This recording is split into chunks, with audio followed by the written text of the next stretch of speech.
Hello everyone, मैं doctor Rukmini Chaudhary और आज की इस वीडियो में मैं आपको जानकारी देने वाली हूँ R29 29 नंबर के बारे में। देखिए, वैसे तो जो हमारे लाइव सेशंस होते हैं यूट्यूब पे, उसमें इस मेडिसिन के बारे में हमने रेगुलरली डिस्कस भी करा है कि ये जो मेडिसिन है 29 29 नंबर आपको चक्कर आने में, सिनकॉप में यानी मूर्छा जैसे वाली स्थिति हो जाना, बेहोशी हो जाना, आपको कुछ याद नहीं रहना, उस पर हमने अपडेट करे हुए हैं। बट पेशेंट्स की रिक्वेस्ट, व्यूअर्स की रिक्वेस्ट के लिए हम इसको पूरा अपडेट कर रहे हैं। तो आज के इस पूरे वीडियो में हम इस दवा के बारे में पूरी जानकारी देने वाले हैं कि ये दवा क्या इंडिकेशन है, यानी किन प्रॉब्लम में आप इसे यूज कर सकते हैं। दवा के इंग्रेडिएंट्स यानी मेन कौन कौन सी दवाइयां इसमें मिली हुई हैं। यूजर्स की हम बात करेंगे, कैसे इस दवा को लेंगे। इंडिकेशन की हम बात करेंगे और दवा के कॉस्ट की हम बात करेंगे और दवा आप कहां से खरीदे इसकी हम जानकारी देने वाले हैं। तो पूरी जानकारी के लिए आपको पूरा वीडियो जरूर देखना है। और अगर आप YouTube पे देख रहे हैं तो इसका दवा का लिंक हम नीचे डिस्क्रिप्शन बॉक्स में प्रोवाइड करेंगे, वहां से ये मेडिसिन खरीद के आप अपना ट्रीटमेंट शुरू कर सकते हैं। और ये होम्योपैथी मेडिसिन है, सिर्फ होम्योपैथिक फार्मेसी स्टोर पे मिल पाती हैं या फिर आप डिस्क्रिप्शन बॉक्स से इसको ऑनलाइन परचेज कर सकते हैं। तो आइए शुरू करते हैं। हेरिडॉन मेडिसिन का नाम है और वर्टाइगो हुआ है। अगर आप देखेंगे, वर्टाइगो का मतलब होता है चक्कर आना, सिनकॉप मूर्छा जैसा हो जाना, यानी आप बेहोशी, आपको कुछ याद नहीं रहना। तो ऐसे केसेस में इस दवा को यूज किया जाता है। अब थोड़ा और कर लेते हैं इंडिकेशन यानी दवा के निर्देश की। देखिए, मेन इसका वर्टाइगो चक्कर आना है। अब चक्कर आना किसी भी वजह से हो सकता है, सेरेब्रल यानी ब्रेन की वजह से। ब्रेन में सेरेब्रल एनीमिया हम कहें यानी खून की कमी है, पूरा प्रॉपर ब्लड सर्कुलेशन नहीं है, उसकी वजह से हो सकता है। या फिर आपका कान का डिजीज, इसको हम मेनर डिजीज कहते हैं, यानी आपका जो इनर ईयर होता है उसमें डिस्टर्बेंसेस की वजह से अगर ये जो प्रॉब्लम होती है यानी लॉस ऑफ बैलेंस की अगर हम बात करें, उसकी वजह से आपको चक्कर आते हैं तो भी आप इस मेडिसिन को यूज कर सकते हैं।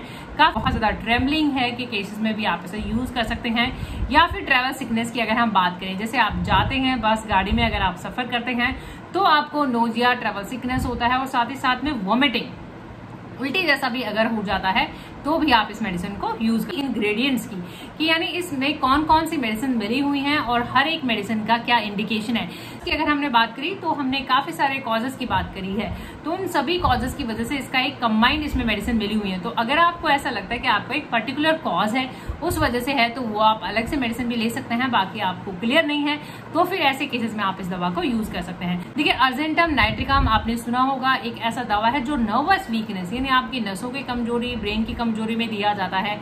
और इसमें थोड़ा सा कंपी भी देखा जाता है, यानी ट्रेमलिंग का भी केस अगर रहता है, शोर होना, कानों में भिनभिनाहट जैसा होना, तो ऐसे केस में अर्जेंटम नाइट्रिकम यूज होता है। तो आप अलग से खरीद लें अगर अलग से सिम्टम है, वरना आप इस दवा को भी। देखिए, कोकुलस इंडिकस भी बहुत फेमस हो जाती है चक्कर के केसेस में, यानी बहुत ज्यादा वर्टाइगो अगर आपका आता है। ट्रेवल सिकनेस में जो हमने वीडियो डाला हुआ है ऑलरेडी, हमने कोकुलस के बारे में जानकारी दी है कि कोकुलस इंडिकस आपको चक्कर आने में बहुत यूज होता है। ट्रेवल सिकनेस, सफर में जो दिक्कतें आती हैं उनमें बहुत यूज होता है। इसमें क्या होता है, आपको वॉमिटिंग हो भी जाती है, यानी एक तो वॉमिटिंग जैसा मन होना, नोजेटिक, और वॉमिटिंग हो जाना। तो इसमें ये दोनों सिम्टम, सेंस ऑफ इम्बैलेंस भी देखा जाता है, यानी आपको ऐसा लगता है आप गिर जाएंगे। कोनियम मैक बहुत ही कॉमन मेडिसिन है और कोनियम मैक यूज भी होता है फ्रीक्वेंटली बेसिस पे। कोनियम मैक एजिंग के साथ यूज होता है, यानी ज्यादा उम्र के केसेस में यूज होता है। सेरेब्रल एनीमिया की अगर हम ब्लड सर्कुलेशन प्रॉपर नहीं है, सेरेब्रल एनीमिया की अगर हम बात करें, तो ऐसे केसेस में कोनियम मैक। आपको हेडेक के साथ साथ सर घूमने का सिम्टम, भी आप आंख बंद करते हैं, लेटते हैं तो आपको चक्कर की अनुभूति होती है, तो ऐसे केसेस में थायराइडियन यूज होता है। तो ये दवाइयां हैं जो मिली हुई हैं। अब हम देखिए, दवा की खुराक हमेशा डिपेंड करता है, निर्भर होता है आपका कितना केस है। कम केस है, कम दवा लें। ज्यादा प्रॉब्लम है, ज्यादा दवा ले सकते हैं, दवा की मात्रा भी बढ़ा सकते हैं। दवा का रिपीटेशन यानी दवा को बार बार भी ले सकते हैं अगर इमरजेंसी कंडीशन। फॉर्म में ये मेडिसिन आता है, कुछ इस तरीके का ये दिखता है, पीने का दवा रहता है।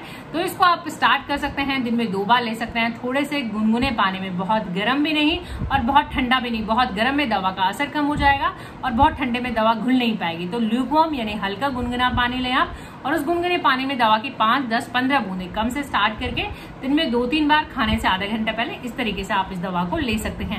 अब ट्रैवल सिकनेस के लिए भी यूज होती है, तो कई बार आप इसको अपने साथ कहीं जाते हैं ट्रैवल पे, तो भी इसको आप अपने साथ कैरी कर सकते हैं और वहां पे भी अगर आपको प्रॉब्लम होती है तो भी आप इसे यूज कर सकते हैं। देखिए, इसकी मैन्युफैक्चरिंग मार्च 2020 की है, मार्च 2020 की है। अब मैन्युफैक्चरिंग के अकॉर्डिंग 2-4% प्राइस का डिफरेंस हो सकता है, तो इसकी कीमत 235 रुपए है, 235 रुपीज है। होम्योपैथी मेडिसिन है, तो अगर आप यूट्यूब पे देख रहे हैं तो इसका लिंक नीचे डिस्क्रिप्शन बॉक्स में मिल जाएगा। और अगर आप नियरेस्ट अपने सिर्फ होम्योपैथिक फार्मेसी होम्योपैथिक दवाइयाँ सिर्फ homeopathic pharmacy, doctor clinic, homeopathic पे ही मिल पाती है। हम यहाँ पे डिस्कस करना चाहेंगे कि कई बार ऐसा भी देखा जाता है कि आपके ब्रेन की जो नसें होती हैं वो हार्ड हो जाती हैं, जिसको हम सेरेब्रल स्क्लेरोसिस कहते हैं। तो ऐसे केसेस में हमने R12-12 के ऊपर भी वीडियो डाला हुआ है। देखिए, अगर कॉज क्लियर है, कारण क्लियर है, तो वो दवा यूज करेंगे तो आपको ज्यादा बेनिफिट होगा। यानी सेरेब्रल स्क्लेरोसिस, नसें सख्त हो गई हैं तो R12 नंबर आप ले सकते हैं। अगर आपको एंजाइना पैक्टोरिस है तो R2 नंबर, R2 डॉक्टर एक्वे का यूज कर सकते हैं, जिसके ऊपर भी हार्ट से रिलेटेड प्रॉब्लम है, आपको चक्कर आते हैं तो R3 नंबर आप मेडिसिन स्टॉप हो गए हैं, यानी रजोनिवृत्ति यानी आपका मेनोपॉज हो गया, उसके बाद अगर आपको चक्कर आने का प्रॉब्लम है तो R10 यानी 10 नंबर। ब्लड प्रेशर रहता है तो आप R44 यानी 44 नंबर आप पर देखा जाता है, यानी ब्लड सर्कुलेशन इतना कमजोर है बिल्कुल ही है तो R67। इन सभी मेडिसिन पे हमने वीडियो डाले हुए, R2 नंबर पे डाला है, 44 नंबर पे भी डाला है, 67 67 नंबर के ऊपर भी हमने वीडियो डाला है। तो इन सभी पे वीडियोस आप हमारे चेक कर सकते हो। अगर इस वजह से अगर होता है तो वो मेडिसिन ले सकते हैं, बाकी कॉज अगर क्लियर नहीं है तो ये मेडिसिन आप ले सकते हैं। सो होपफुली ये वीडियो आपकी मदद कर सके, वीडियो आपको इन्फॉर्मेटिव और नॉलेजेबल लगे तो प्लीज वीडियो लाइक और शेयर जरूर करें। चैनल पे नए हैं, चैनल को सब्सक्राइब करें, बेल आइकन घंटी जरूर दबाएं अपडेटेड रहने के लिए। Thank you for watching, thank you so much.